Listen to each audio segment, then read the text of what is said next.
My employers choose it for me. The process, as far as I understood, is simple, really. They take a look at the list of seasonal animes and read the description. If they like it, they add it into the pile. Hence why sometimes I only have 5-6 animes to ramble about, sometimes I have 15-16 animes to ramble about. I have little control over it, though I can refuse 1 or 2 titles, should I be sick of them by that point. It's called professionalism, the ability to continue doing your job regardless of your personal preferences.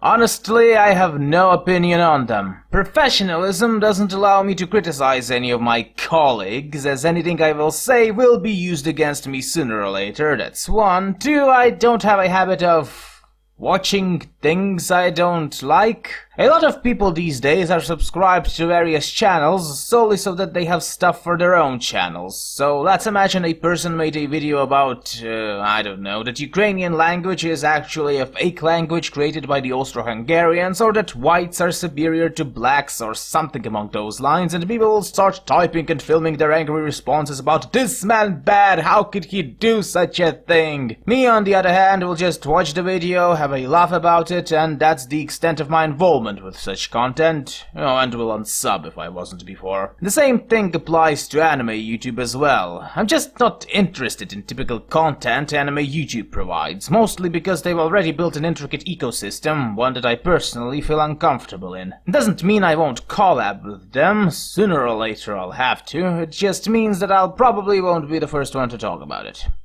And there's that. The coconut nut is a giant nut. If you eat too much, you get very fat. Now, the coconut nut is a big nut, but this delicious nut is not a nut. If any of you paid attention to my shenanigans, you may know that I've published a small article about my Ruthenian script in Ukrainian language. This week I'm planning to do the same in English as well, finalizing Ruthenian script and starting my work on fonts, calligraphy tutorials and Neo-Ustau. So if any of this sounds interesting to you, feel free to visit my Telegrams, Discords and whatever other social network I use.